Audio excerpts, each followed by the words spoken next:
જય માતાજી દોસ્તો, છેલ્લા એક વીકથી મેરેજમાં હતા અને મેરેજનું બધું ખાઈ ખાઈને ઉબકી ગયા હતા.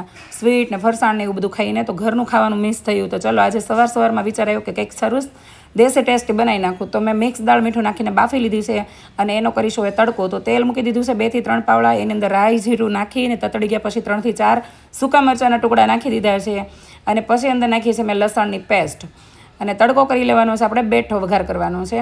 તો લસણની પેસ્ટ નાખી પછી ચપટી હિંગ નાખી દીધી છે અને અંદર નાખ્યા છે મીઠા લીમડાના પાન જે ગામડેથી આવ્યા છે એટલે સરસ મજાની સ્મેલ આવે છે. અને અંદર નાખી દીધા છે ઝીણા ઝીણા સમારેલા કાંદા અડધી વાટકી જેટલા.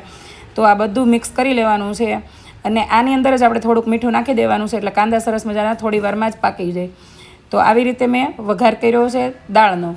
હવે આના અંદર મેં જે ટામેટા સમારી લીધા હતા ઝીણા ઝીણા એ લાસ્ટમાં એડ કર્યા છે. કાંદા અડધા બફાઈ જાય ને પછી અને હવે મસાલા કરી લેવાના છે ટામેટા નાખીને. પછી જે મસાલા બાકી હતા એ હળદર, ધાણા જીરું પાવડર અને કાશ્મીરી મરચું પાવડર હું નાખું છું અંદર કલર પકડાવવા માટે, મસ્ત દેખાય એટલે.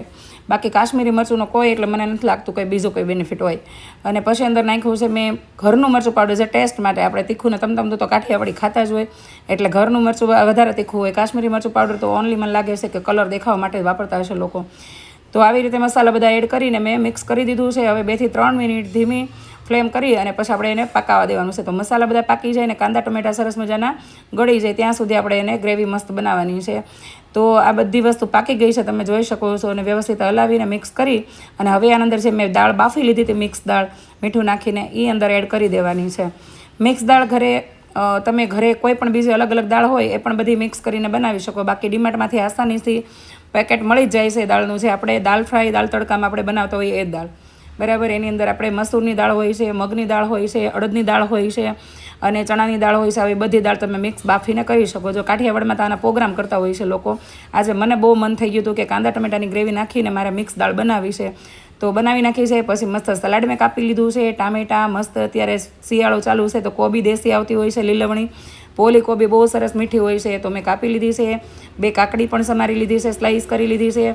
અને દેશી ખાવાનું મન થયું એટલે પછી કાંઈ ઘટે એની અંદર મસાલા કરી લીધા છે. મીઠું, ધાણા જીરું અને થોડું મરચું પાવડર આ બધું એડ કરીને મૂકી દીધું છે સલાડ મેં ફ્રીજમાં. હવે જે દાળ આપણી ધીમા તાપે પાકતી હતી એ મસ્ત પાકી ગઈ છે. ઉપરથી મેં ધાણા સમારીને નાખી દીધા છે. ગામડેથી ધાણા આવ્યા છે તો એની સ્મેલ કંઈક અલગ પ્રકારની મસ્ત આવતી હતી. તો કારણ કે કહે ને દેશી તો સરસ મજાની દાળ બનાવી નાખી છે મેં તીખીને તમતમતી ચટપટી. અને સાથે બનાવી છે મેં ભાખરી. રોટલાનો લોટ આજે નહોતો નકર રોટલા સાથે વધારે મજા આવે પણ ભાખરી બનાવી લીધી છે. અને મારા હસબન્ડની મેં રાહ જોઈ નથી એટલી મને ભૂખ લાગી છે તો વહેલી રસોઈ બનાવી છે. તો હું બેસી ગઈ છું જમવા.